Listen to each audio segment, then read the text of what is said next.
Boa noite, boa noite. Deixa eu fixar o tema aqui.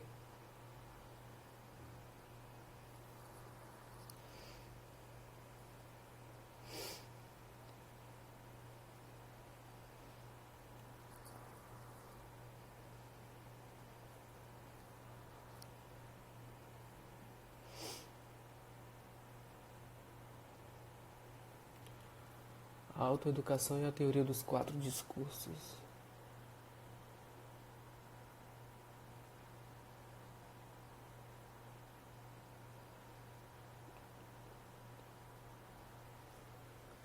Boa noite, gente.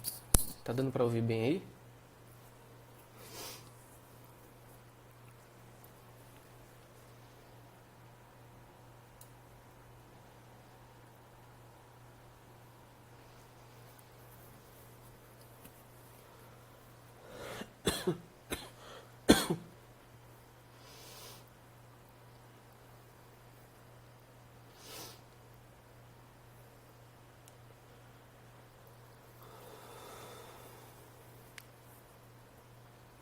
Boa noite, boa noite.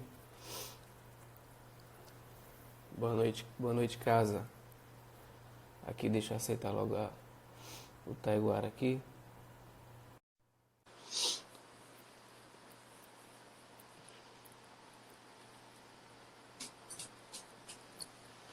Boa Alô? noite, meu amigo. E aí, meu irmão? Tudo bem? Tudo tranquilo? Boa noite. Seu áudio tá ótimo. Perfeito. E a Só a imagem eu imagem acho que que não tá tá... muito boa. Não, a imagem tá maravilhosa. Hoje eu cortei o cabelo, dei uma Como é ajeitada que, na barba. co- como é que você conseguiu cortar o cabelo nessa Eu chamei o, quarentena, bar... velho? eu chamei o barbeiro pra vir aqui em casa. Ah, você pode, né? Você pode. Ah, paciência, quem não tem cão caça com gato, né? Já tava virando uma moita do tamanho do... Eu tava E aí, agoniado, meu velho. amigo? Eu não tava aguentando É, mais. O cabelo tava é. enorme. Aí Ó o eu meu. falei com eles pra virem aqui. É, aqui em casa tá eu e Benício, assim, com cabelo enorme. O Benício tá com cabelo, tá parecendo um índio já. Eu tô Já vendo, caindo. eu vejo pelos vídeos que você tava mandando. Cadê ele? Já tá dormindo? Já dormiu já. Entre 8 e 5, 8 e 10 já tá dormindo. E Mariana Mariana também tá também? na mesma pegada também, é. Vamos lá, Entendi. né, meu amigo? Samila, O pessoal tá entrando aí. Samila tá ali vamos lá. fazendo os preparativos ali. Amanhã volta a trabalhar e aí já tá na agonia. Tá fazendo doce, não? Tá, tá. Vai fazer um bolo. Ah, não, ela Manda um tá na abração live pra aí, ela. ó. Tá na Ela tá live. olhando aí, tá assistindo aí. Manda um abração. Ah, ela tá nos vendo, né? Um abraço, Samila. É, meu amigo, vamos lá. Pessoal, é, alguns de vocês não sabem, mas eu conheci o professor Lavo por causa do Taiguara. Isso lá em Exatamente. 2000, não sei se foi 2008 ou 2009, né? Não lembro. Eu sei que em 2010 eu entrei pro COF. Você entra lá no COF, aí tem a data, né? Foi Mas eu não sei 2009. se foi 2000, deve ter sido em 2009, porque seu livro foi em 2009, né? Inclusive É, eu tô com esse livro aqui, ó. não, não mostra esse negócio não, velho. O 21º Concílio. Não mostra esse negócio não. Isso aí já saiu do mercado. Esconde Já saiu de isso. mercado. Mas eu tô com o texto aqui, é uma relíquia. E É aí, verdade, é uma relíquia mesmo. O Nem eu Taiguara tenho isso aí. lançou. Ah, eu tenho. E ainda, e com dedicatória até, viu? Eu E só aí, conheço duas pessoas que têm esse livro. Você e o Padre Nildo lá de Recife. Nem o ó, próprio tá vendo? autor tem esse livro, eu não tenho mesmo. Eu acho que eu não tenho nenhum arquivo, mas... Com o imprimato aqui de Dom Rifan, eu tava vendo hoje. Dom Rifan, É, exatamente, Dom exatamente. O Rifan. Rifan deu uma benção pro livro, verdade. E aí o Taiguara já tinha um trabalho assim, excepcional desde 2007, lá no Veritatis, como colunista do Veritatis, um site de apologética católica, que inclusive o Leandro tá aí, ó, o Léo. Olha, o Léo tá Ó, o dizendo que Leandro ele tem também também, tem, olha ó, aí. autografado. Pronto, já encontrei três pessoas que têm e eu não tenho o livro. E aí, foi no Orkut, eu acho, que a gente começou a conversar do livro e a gente ficou amigo. E é engraçado que a gente, live raiz era no MSN, né? Que a gente entrava, tinha a É, webcam, tinha o microfone. Hoje a live é que mais live raiz era antigamente no MSN.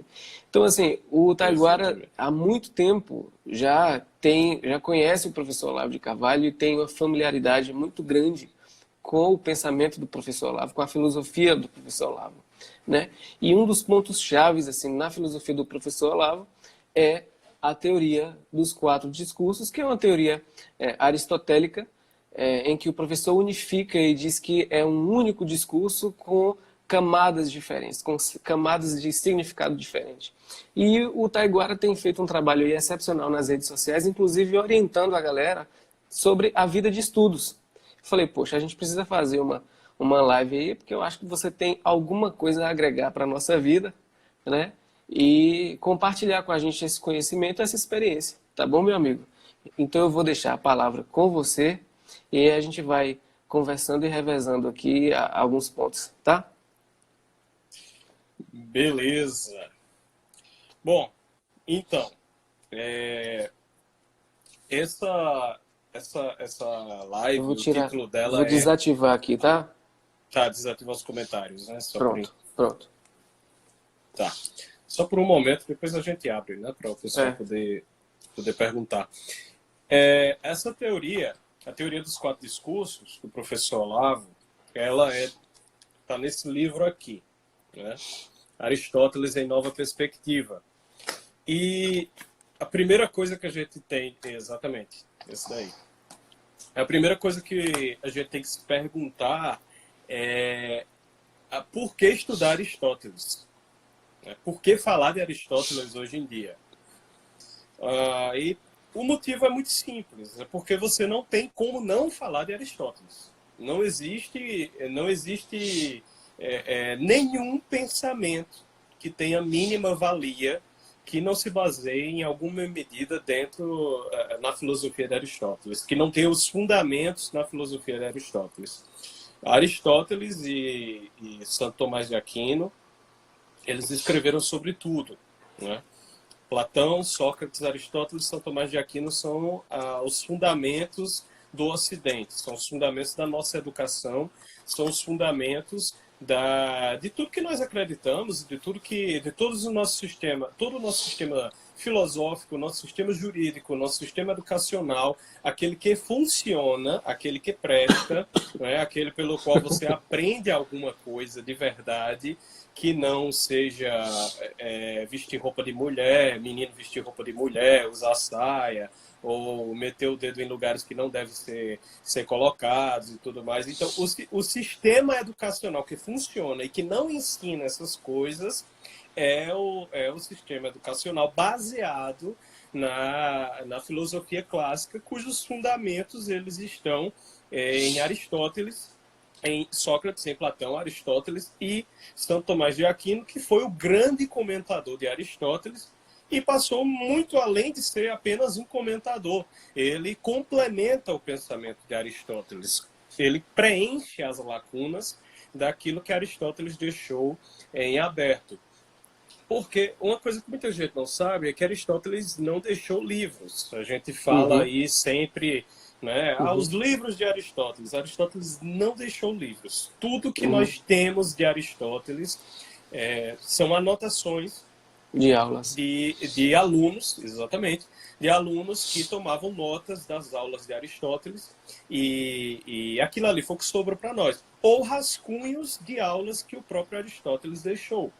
Uhum, Então, você não tem ali nada muito substancioso. Você não tem por exemplo, você não tem um livro como esse aqui, que eu estava até mostrando numa live esses dias, o A Vida Intelectual do Serquianjo. Você Sete não tem um anjos. livro acabado, né?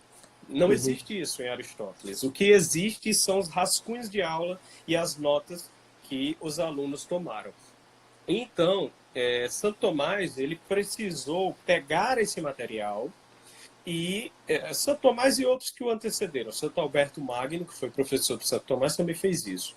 Ele precisou pegar esse material, entender os princípios né, em que Aristóteles se baseou. Então ele foi lá e começou a escarafuçar aquilo ali, né? E ele viu, opa, tem esse princípio aqui que é fundamental na filosofia de Aristóteles. E ele percebeu que Aristóteles não se contradiz. Aristóteles tem um sistema muito coeso de pensamento. E viu que, se Aristóteles disse tal coisa, então essa outra coisa que ele não disse, provavelmente ele diria assim. Então, Santo Tomás começou a completar, né, as lacunas deixadas por Aristóteles com base naquilo que eram os fundamentos, né, os fundamentos do pensamento aristotélico. Mas aí, veja só, um dos pontos que ficou em aberto na filosofia de Aristóteles foi a concepção que Aristóteles tinha sobre o discurso. A gente não sabe como Aristóteles concebia o discurso, porque ele não deixou isso por escrito, justamente porque não tem livros.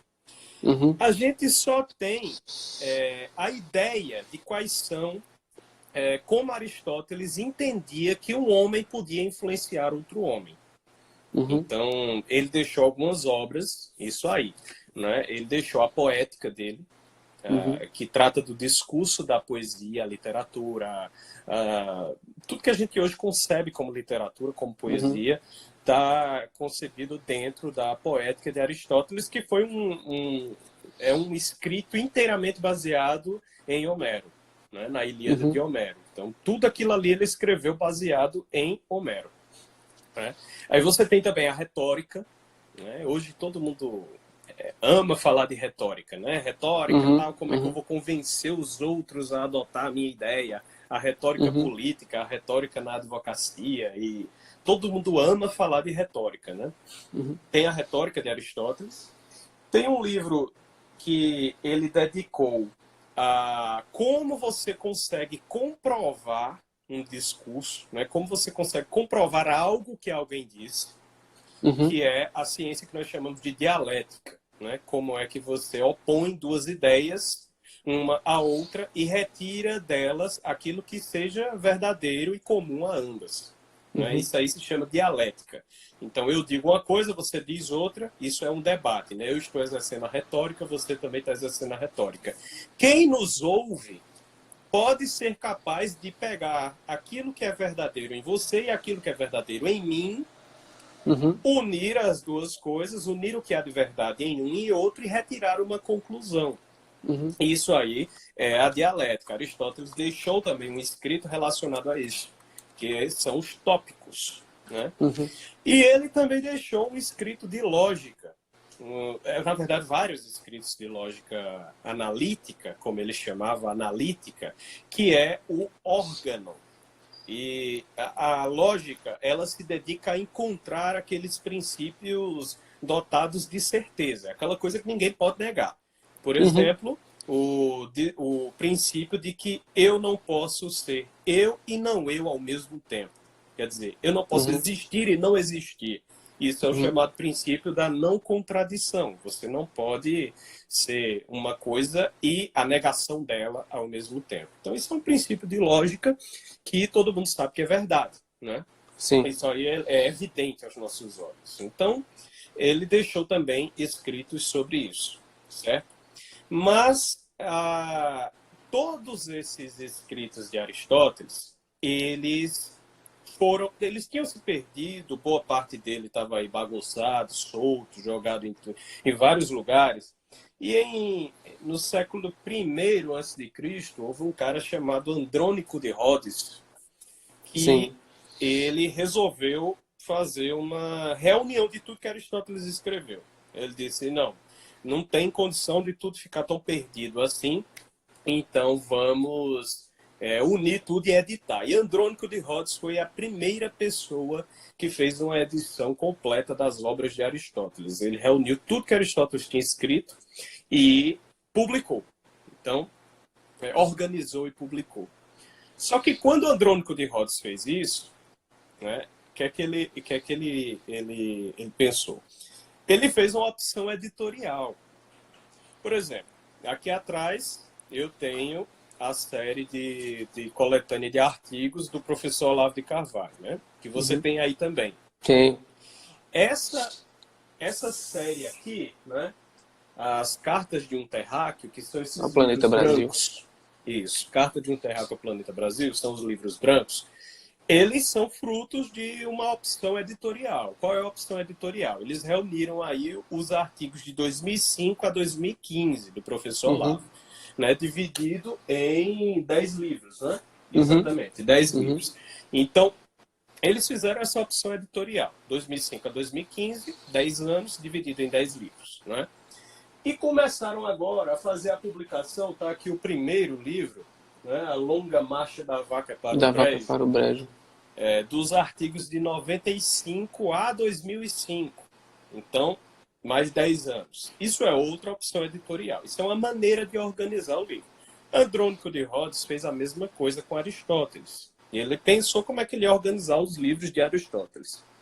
E aí ele, por opção editorial, ele organizou os escritos de Aristóteles e quando chegou no final sobrou dois que ele não sabia onde encaixar, que era a poética e a retórica. Ok. Justamente os escritos relacionados às primeiras ciências do discurso, né? Sobre Sim. literatura e Sim. sobre retórica. E Andrônico de Rhodes não sabia onde encaixar esses dois escritos. E aí ele fez a opção editorial de encaixar dentro das ciências técnicas, né? Certo. E então ele entendeu que Aristóteles queria ensinar ali um ofício, não é? Uhum. Um Uhum. ofício de escrever e um ofício de falar bem. Uhum. E isso foi exatamente o que ficou para nós, né? Hoje em dia todo mundo acha que retórica é falar bem. Ah, ele tem uma Aham. boa retórica, Tem ele uma tem um boa bom retórica. discurso, né? Ele tem uma boa capacidade de convencimento. Então todo mundo acha que Aristóteles queria ensinar um ofício mesmo, que retórica é isso. Né? Retórica é ensinar o ofício de falar bem. E acha que poética é ensinar o ofício de escrever poesia bem. Então Exato. o Exato. pessoal acha que é uma técnica, né? É uma Uhum. arte. Dentro da pedagogia grega, a técne significa ofício. É você saber fazer Sim. algo, uma habilidade que você tem, especialmente a habilidade profissional. Né?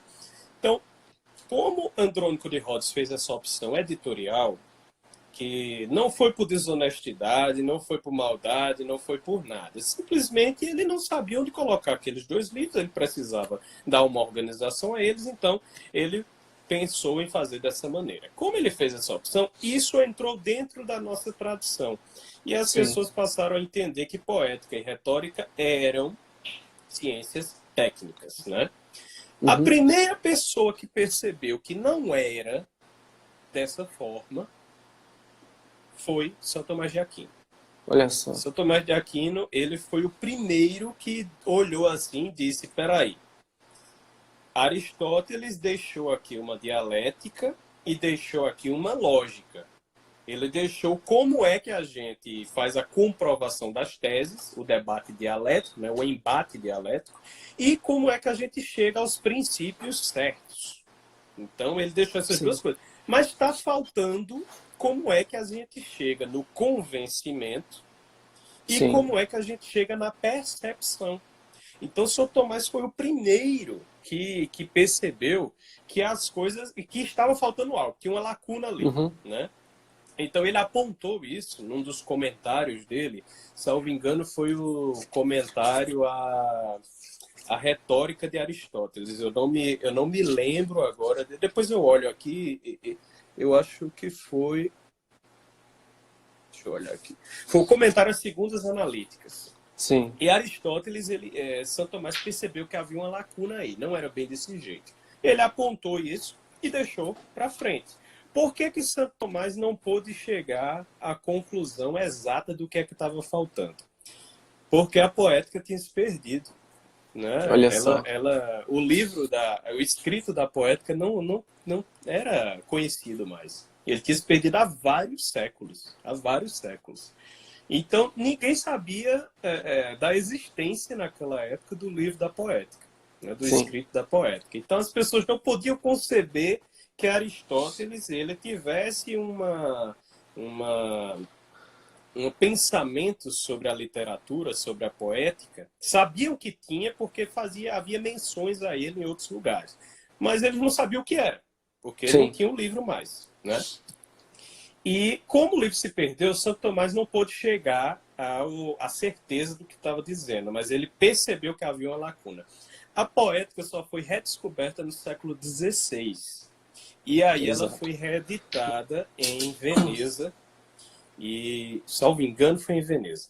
Ela foi reeditada, de toda forma foi na Itália. A Itália foi que começou a reeditar essas coisas todas. E a poética foi reeditada no século XVI, e aí se começou a perceber que havia algum pensamento de Aristóteles sobre aquilo ali. Mas essa coisa ficou dormente do mesmo jeito. Todo mundo acreditou que poética e retórica eram duas ciências técnicas. Técnicas. Até que veio o cara que conseguiu resolver o assunto, né? Conseguiu resolver a questão. Que não foi René Descartes, não foi Kant, não foi nenhum desses, não foi Nietzsche, não foi nenhum desses caras. Não foi Freud, não foi ninguém. Quem conseguiu resolver essa questão e sanar a lacuna de uma vez por todas foi esse cidadão que nós conhecemos como Olavo de Carvalho. Então, ele foi o nosso pensador, Olavo de Carvalho, nosso brasileiro, foi quem resolveu um dos maiores enigmas da filosofia mundial, que é precisamente entender que Aristóteles tem uma teoria do discurso. Aristóteles ele formulou uma maneira pela qual se consegue influenciar o discurso humano. Ele entendeu como é que um homem influencia outro homem.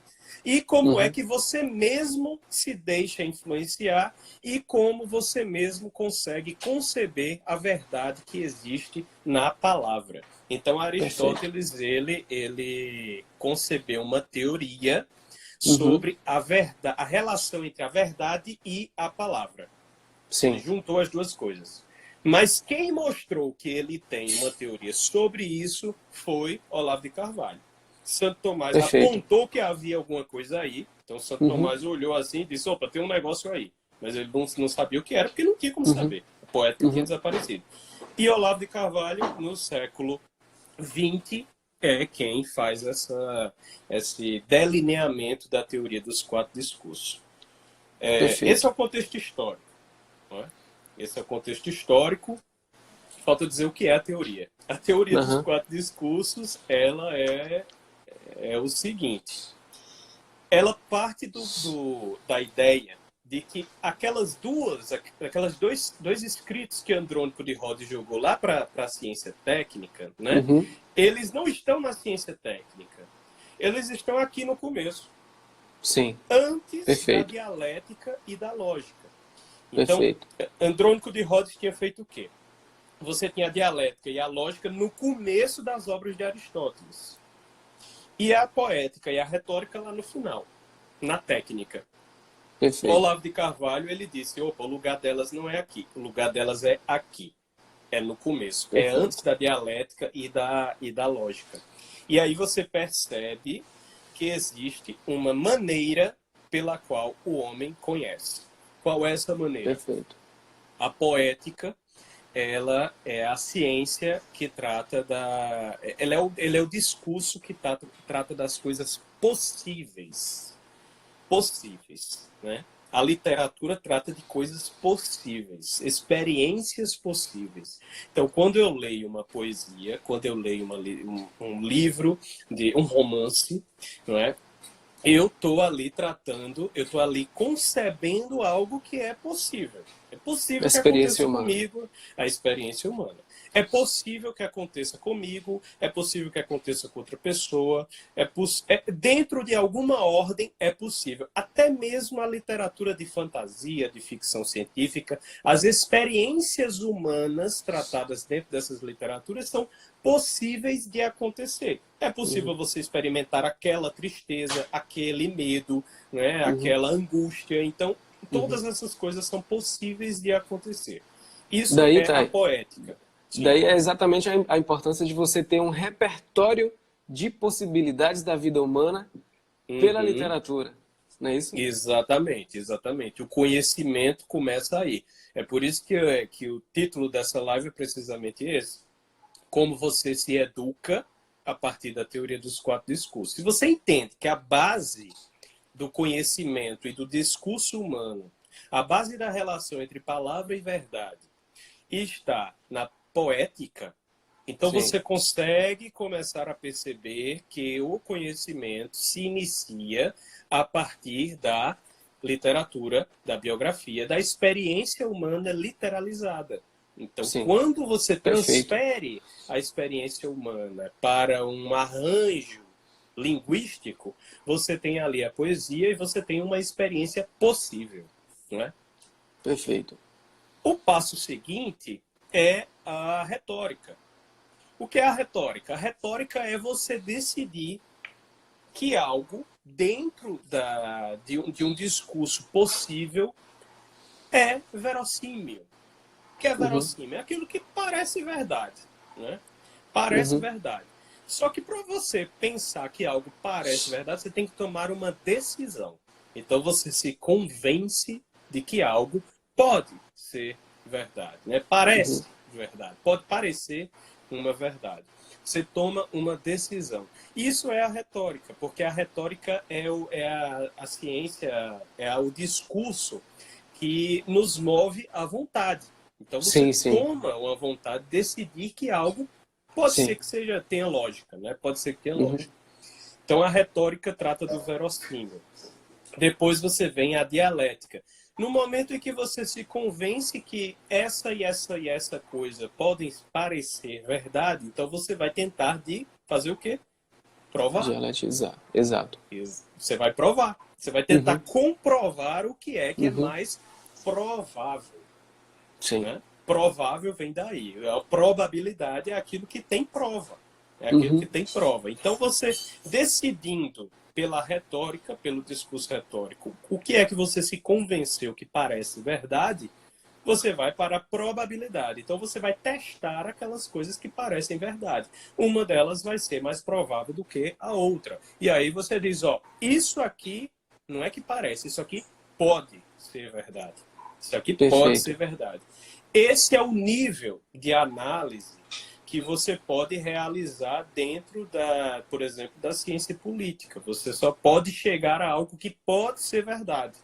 Você não tem como dizer que algumas coisas que é evidente aquela ação política. Não é? Exato. Você pode dizer que pode ser verdade porque existe uma série de variáveis que você não conhece. Então, dentro Uhum, das variáveis que você conhece, você diz que aquela dali pode ser verdade. E por último, nós temos a lógica. A lógica não é só o que pode ser verdade, ela comprova que algo é verdade. Então é uma certeza. É o que se chama de evidente. É algo uhum, que já foi burilado pelos princípios da lógica, pela não contradição, diversos outros princípios evidentes e que se confirmam, portanto, que é algo verdadeiro. Não é só que pode, é uhum, verdadeiro. Né? uhum. Esse é o último discurso, é o topo dos Discurso. discursos, é Uhum, o topo do conhecimento a que se pode chegar. Você só uhum, chega nisso na filosofia e na teologia. Né? uhum, Então, essa é a ciência, essa é a teoria dos quatro discursos. É assim que o conhecimento humano é moldado. uhum, E, da mesma forma, é assim que nós podemos nos educar. Você só consegue se educar quando você inicia pela base, uhum, que é o discurso poético, a realidade, a experiência humana sensível, que é aquela que nos entra através dos sentidos e imprime uma imagem na nossa cabeça, imprime uma imagem na nossa mente, na nossa memória. Disso uhum. aí, dessa experiência humana, você vai extrair uma camada de significado que você vai utilizar para a sua própria vida. É Perfeito. essa extração de camada, por exemplo, hoje chegou esse livro aqui para mim, esse calhamaço aqui. A biografia de Carlos V, o imperador, a melhor biografia que eu já vi escrita sobre ele. Isso aqui, Carlos V, neto da rainha Isabel de Castela, da Espanha, foi imperador do Sacro Império Romano Germânico, né? Sim. E eu estava olhando aqui, estava dando uma olhada nessa biografia, e eu vi o seguinte, o autor dividiu a biografia de Carlos V, mostrando como é que ele recebeu o império, como foi que ele projetou os seus ideais, ideal de homem, ideal de recursos, ideal, enfim, uma série de coisas, como ele lutou guerras e como ele governou o seu império. Agora me diga, eu vou poder ser imperador do Império, do Sacro Império em algum momento da minha vida? Não. Não, eu não vou poder ser imperador, até porque nem existe mais. Certo? Exatamente. Então eu não tenho como ser. A única coisa que eu posso extrair, a única coisa que eu posso realizar é conhecer a vida de Carlos V Sim. e saber como ele viveu a sua época e como ele tomou as suas decisões.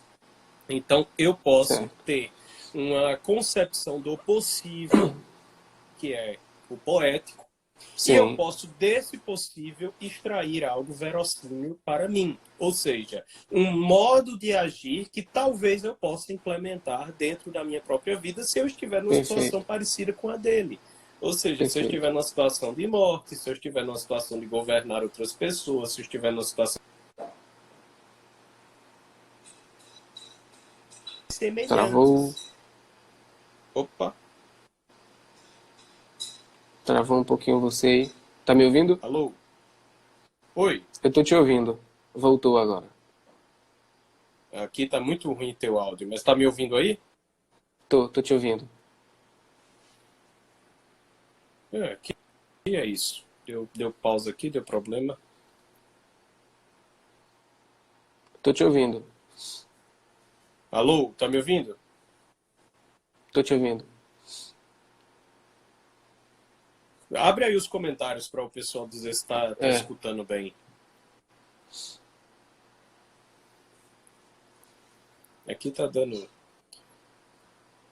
E aí, pessoal, falem aí se estão ouvindo bem, se estão vendo bem, se já voltou. Parece que deu uma falha aqui no. Vamos ver aí, vamos esperar o pessoal dizer. Achei ele comentando aqui que leu o teu livro. Ela pegou emprestado de mim, depois a gente brigou, depois ela devolveu o livro. Pessoal, falem aí nos comentários se estão ouvindo e vendo bem. Ó, o Igor disse que tá tudo ok. Aqui tá chegando, estão dizendo que tá ok. Agora, para mim, o teu áudio tá muito ruim, tá É? parando. Tá? Mas enfim, Não, mas vamos ver aí, vamos continuar, já que tá todo mundo ouvindo. importa o teu áudio. Como é? Importa o teu áudio. O teu áudio tá ok. Tá, pronto. Tá, eu vou desativar Então, aqui de novo, eu para posso... depois a gente voltar. Não Eu vou entendi. desativar os comentários. Eu vou desativar os comentários para você Ah, continuar. tá.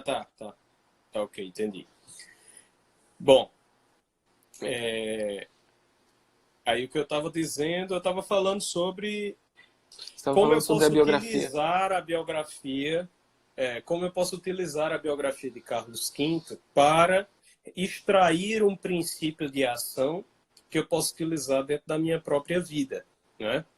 Então, através do discurso poético, que é aquilo que eu li na biografia Sim, dele, né? Eu posso extrair aquela ação que é verossímil para a minha própria vida.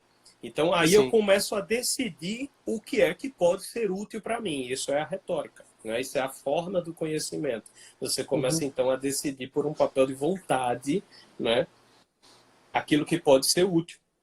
E, diante das situações do dia a dia, eu vou poder realizar isso aí. Então, eu vou, diante da minha situação concreta, chegar à conclusão do que é realmente uma verdade. Então, essa é a maneira que você se educa na pedagogia clássica. A pedagogia grega, ela agia dessa forma. Os gregos, eles se educavam, em primeiro lugar, lendo Homero, né? Sim, Não era lendo... Eles não pegavam um livro um escrito de Aristóteles e iam ler sim, lá. sim. Eles não pegavam Platão, até porque naquela época muitos ainda não gostavam de Platão e de Aristóteles. Então, os gregos, eles se educavam através da literatura. Eles iam ler Sim, Homero, eles iam ler Hesíodo, e eles tinham uma série de poetas que eles conduziam a leitura em primeiro lugar para poder ter experiência, e aquela experiência levava eles a tomarem as decisões nos outros campos da sua vida. Então, a maneira de se educar é essa. É sim. isso que o professor Olavo nos demonstrou, que o discurso e a forma de conhecer a relação entre palavra e verdade, ela tem esse formato dentro da teoria de Aristóteles. É Perfeito. isso. Você tá ouvindo bem? Agora eu estou ouvindo bem. Tá ouvindo? O Taiguara, um artigo do professor Olavo em que ele diz que o homem de cultura é um homem que consegue ler simultaneamente nesses 4 níveis do discurso. Eu queria que você desenvolvesse um pouquinho esse raciocínio dele. Por que que um homem de cultura, já é mais ou menos o que você estava falando aí, precisa ler simultaneamente nesses 4 níveis, já que, pelo que você está dizendo, esses 4 níveis eles são camadas de significado, certo? De um único discurso. Mas por que que o professor ele diz que é preciso que um homem de cultura consiga ter essa habilidade para ler? E ler aqui não é somente um texto, mas ler a vida, no sentido mais amplo, nesses 4 níveis de discurso. Bom, porque o conhecimento, ele se dá de pronto. Ele não, a nossa sistematização é essa. A gente consegue sistematizar os discursos, as etapas e as camadas de significado. Mas a maneira Sim. como eu conheço de uma vez. Eu conheço aquela realidade que está presente diante de mim. Então, Uhum. no momento que eu conheço aquela realidade, né, no momento em que eu me coloco diante dela e eu me faço presente a ela e ela se faz presente a mim, então eu ali tenho o conhecimento de algo. É por isso que a verdade é a adequação do intelecto à coisa. Né? Então, Sim. Santo Tomás, ele define a verdade assim, o que é a verdade? É você pensar exatamente o que é aquela coisa. Então, é a Sim. adequação do intelecto à coisa, não é a adequação da coisa ao intelecto. Quer dizer, Uhum. Kant propunha isso. Né? Uhum. Kant dizia que você não conhece as coisas realmente, você só conhece o pensamento delas, uma impressão, uma Uhum. imagem delas. Né? É, não dá para você entender como é que isso funciona, porque você Uhum. olha para um livro de Kant, então, e você vai dizer, não, eu estou conhecendo aqui o que Kant falou, ou uma impressão minha do que Kant falou. Né? Exato. Não tem sentido. Se Kant diz Exato. isso, então eu não posso conhecer Kant, eu nunca vou poder ler Kant. Né? Exato. Exato. E, na É uma... verdade, fundamenta-se essa ideia porque parece que é um conhecimento nós temos um consenso sobre determinado objeto, determinado ponto. E não porque a gente conhece a coisa em si, mas porque a gente tem um consenso. Porque como é que a gente vai distinguir de fato que esse celular que está na nossa frente é de fato um celular, já que o próprio Kant disse que a gente não pode chegar na verdade da coisa. Se a gente não pode Exato. chegar na verdade da coisa, então é porque, segundo ele, a gente tem um conhecimento consensual. Então nós sabemos que é celular, então você concorda que de fato é um celular, então para ele isso é o conhecimento da verdade. Quando na verdade não é o conhecimento da verdade, da Não, realidade em si. é, essa conjectura dele impediria que você lesse um livro de Kant. Porque eu não sei se eu estou com um livro de Kant ou uma impressão de um livro. Então, eu não Verdade. sei se eu estou pensando que eu estou lendo Kant ou se eu estou lendo Kant realmente. Você não tem como...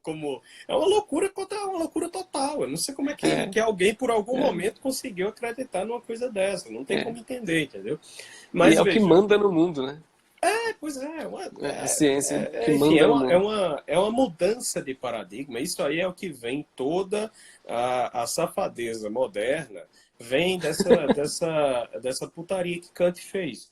Né? Porque você pega, você veja, por que que tem tanta gente dizendo que tudo é bom se te faz feliz? né? Por causa disso. Porque o que Uhum. te faz feliz é a impressão que você tem da verdade. Então, tudo pode ser Uhum. bom se te faz feliz. Uhum.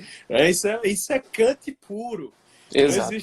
Não existe nada de bom, nada de verdadeiro. É somente o que eu posso conceber dentro das minhas impressões e, pior ainda, dentro dos meus sentimentos, né? Então, isso aí é falta de cultura, no sentido de saber qual é a realização do espírito humano. O espírito humano, ele se realiza na verdade. A cultura Sim. é precisamente isso, é a tentativa de o espírito humano encontrar a verdade. E o homem culto, ele precisa de uma sacada só conseguir fazer essa leitura. Então, ele imediatamente, no momento em que ele encontra-se com a realidade, ele sabe o que é possível, ele sabe o que é verossímil, ele já toma as decisões sobre o que é verossímil naquilo Uhum. ali, né? Ele já coloca aquilo à prova e Uhum. ele já chega a alguma certeza, né? Uhum. Então, Ô, Taiguara, quando... Sim. pode falar, concluir. Não, então eu ia só citar o exemplo do cachorro no meio da rua, não é? Você se depara com um cachorro no meio da rua, você já sabe o que é, você já sabe que ele pode te morder, você já olha para ele, não, parece que ele é um cachorro manso, parece Uhum. que, por quê? Porque ele passou do Uhum. lado de outra pessoa e não fez nada, né? Uhum. Porque ele está meio doente, ou porque Uhum. se ele tiver doente, aí, opa, eu já tenho que me afastar, porque talvez ele Uhum. possa me passar alguma coisa. Então, tudo isso aí, você já concebe no instante. E aí você toma suas Exatamente. decisões. Você toma a decisão se você Exatamente. passa longe do cachorro, se você passa perto, se você ignora. Então, o conhecimento ele ocorre dessa forma, é de pronto. Uhum. Né? De Uhum. pronto. O homem culto, ele consegue fazer isso não só nas experiências diárias, mas ele consegue pegar um livro desse aqui, né? E quando ele vai lendo, ele já está tão tarimbado. Quando você começa a se tarimbar na fórmula do conhecimento, então você já vai pegar um livro desse aqui, você vai conseguir extrair dele princípios de ação, maneiras de responder ao mundo, maneiras de pegar essa experiência de Carlos V e atualizá-la para o seu dia a dia. Então você já vai começar a fazer isso de uma forma, vamos dizer, intuitiva, né? Intuitiva. Nesse discurso, né? Nesses 4 discursos que na verdade é um só. Existe algum existe uma hierarquia do discurso? Existe um que tem um peso maior, que é mais relevante no discurso? Tipo, o discurso poético, ele seria mais relevante do que o discurso analítico, por exemplo? Eu não diria, antes de eu responder, abre aí os comentários, porque se o pessoal Porque tiver aí a gente vê alguma se coisa. tem alguma. Porque a gente já está se encaminhando aí. Eu não sei que horas a gente começou, mas eu acho que falta só 15 minutos, não sei. Por aí. Não é isso? Eu não diria que é relevante, um mais relevante do que o outro. Todos os 4 têm têm uma importância dentro da ordem do conhecimento. É por isso Sim. que você tem que realizá-los de forma simultânea. O que não pode acontecer é você tirar eles da ordem ou excluir um deles, né? Se você, por exemplo, vai estudar só filosofia, achando que estudando de forma abstrata, sem conhecer a experiência real em que a filosofia se insere, ou seja, sem conhecer a poesia, a experiência poética, a experiência real e humana, se você fizer isso, você vai estar amputando as coisas, e aí você Uhum. amputa o seu conhecimento. Um dia desses me Perfeito. perguntaram no Instagram por onde eu começo a estudar São Tomás de Aquino. Aí eu disse, olha, antes de tudo você vai ter que começar a entender, como Santo Tomás enxergava o mundo. Então Uhum. você tem que entender a concepção de mundo de Santo Tomás. Então você tem que ingressar na experiência humana que Santo Tomás tinha. Qual era a experiência humana que Santo Tomás tinha? No mundo medieval e cristão. Então você vai ter que ler o Evangelho para entender os princípios do Evangelho. Você Perfeito. vai ter que ler as Bem-aventuranças Perfeito. para entender o que é que Santo Tomás concebia como perfeito, como lei moral. Você vai ter que entender a época dele, vai ter que ter uma noção histórica, né? Então, quando você consegue compreender como o cara se situava no mundo, aí você tem uma compreensão da filosofia dele. Então tem que começar por Perfeito. aí. Eu agora estou Perfeito. começando a estudar Santo Tomás. Agora, Uhum. né? Estou começando. Mas antes, eu passei o quê? Eu passei uns 10 anos, desde a época que você me conhece, você sabe disso. Uhum. Passei uns 10 anos, né, estudando Idade Média. Uhum. Eu sou fissurado Uhum. por Idade Média. Eu sou louco pela Idade Média, né? Uhum. Tá aqui o meu Dante Alighieri. Eu sou doido Uhum. pela Idade Média. Então eu passei muito tempo estudando aquilo ali. E só agora é que eu estou me arriscando a estudar Santo Tomás, porque eu já entendi mais ou menos como é que funcionava a cabeça dele, a cosmovisão de Santo Tomás, né? Exato. O Casarré comentou aí, ó, certa vez uma professora perguntou ao Mário Quintana o que ela precisava ler para entender. E ela respondeu Shakespeare. Para entender. Mário O que é Quintana que você, respondeu Shakespeare. o que é que você precisa ler para entender Shakespeare? E ele Uhum. respondeu, Shakespeare. Quer dizer, Shakespeare. você tem que ler a própria... Não adianta, você tem que partir da experiência correta.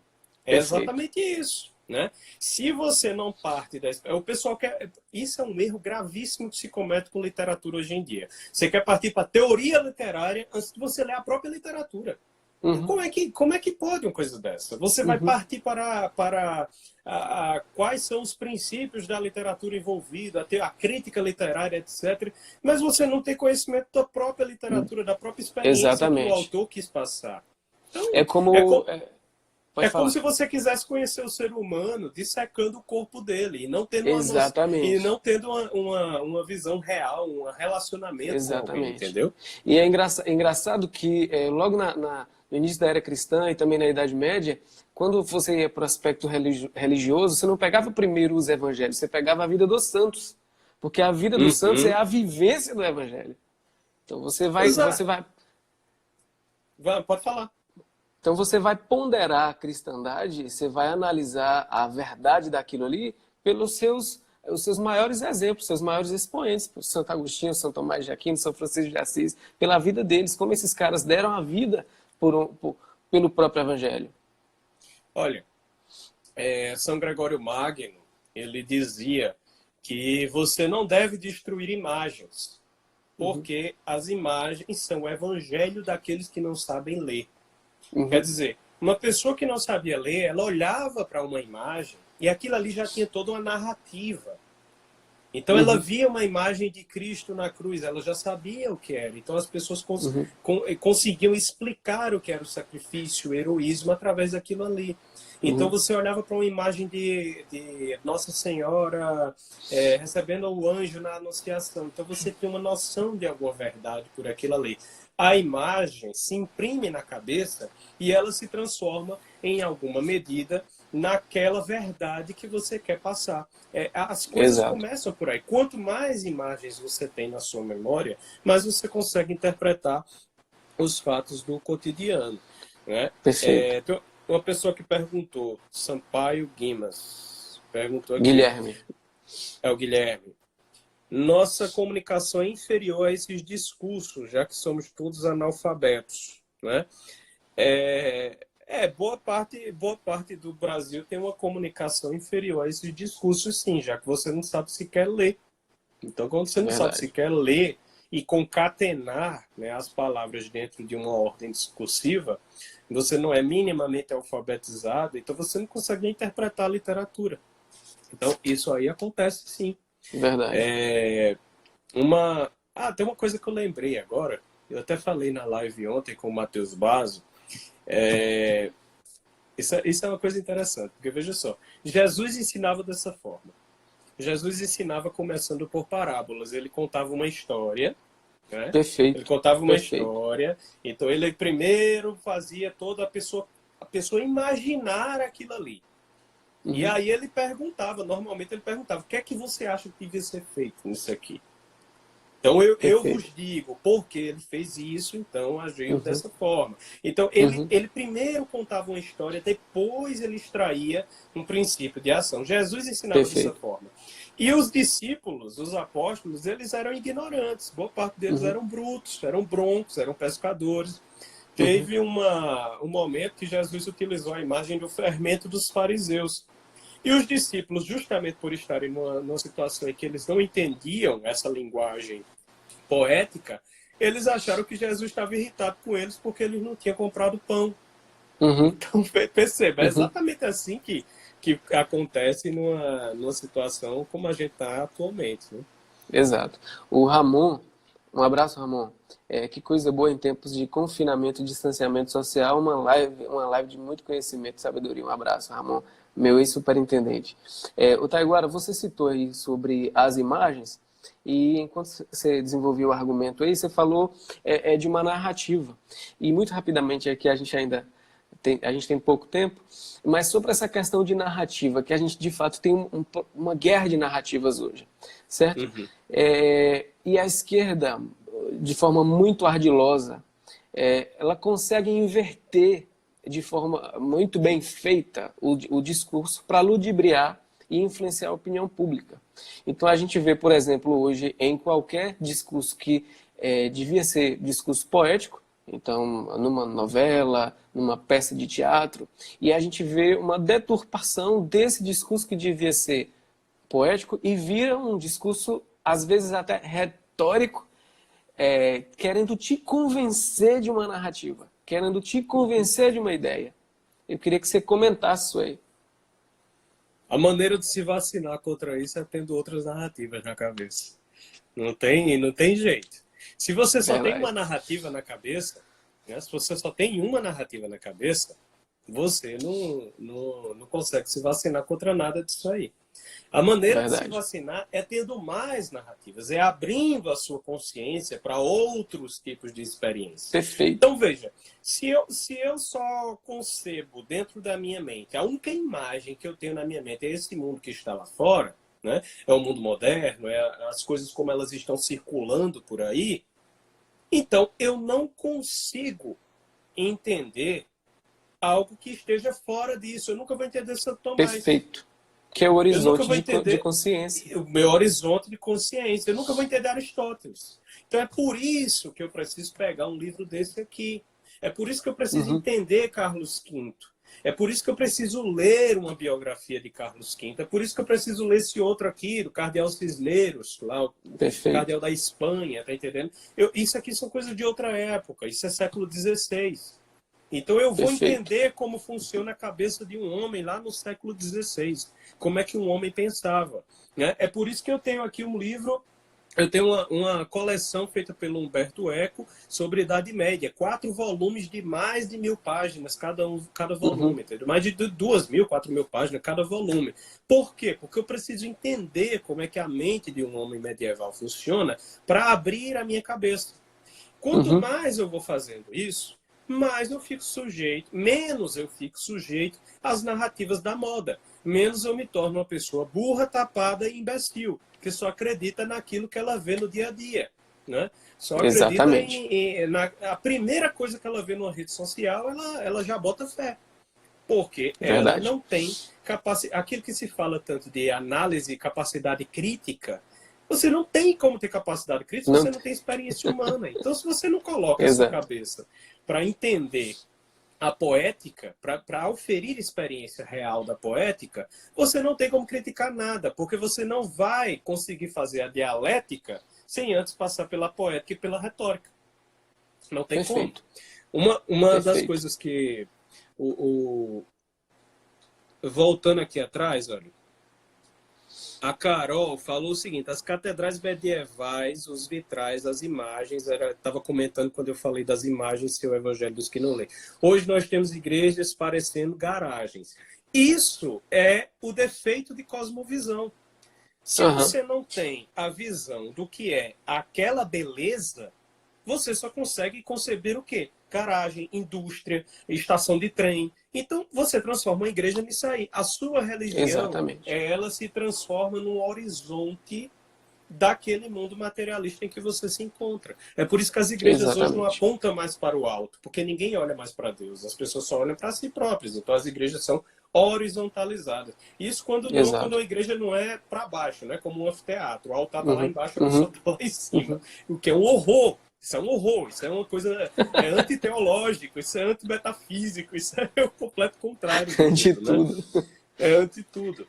O Casarreta falou aqui, ó, é uma constatação óbvia e prosaica. Leia para os seus filhos, leia boa literatura para os seus filhos. Quando você começa a formar o imaginário das crianças, desde a criança, desde a infância, a Ô, criança vai Thay, ser do... Sim. deixa eu te interromper aqui, porque eu acho que a nossa live pode cair a qualquer momento, mas eu vou deixar você concluir aí, tá? Ou você quer que a gente encerra e volta?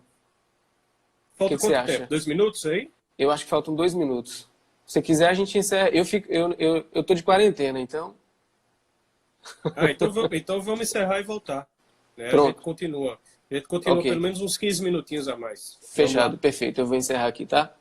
Tá, pessoal, avisa pro pessoal então. Tá. Avisa. Tá, tem gente perguntando se vai ficar salva. Vai ficar salva sim. Salva aí para eu baixar depois, tá? E a gente vai Ok. abrir outra agora. Vamos abrir outra para Vamos abrir outro. Só um reiniciar. momento.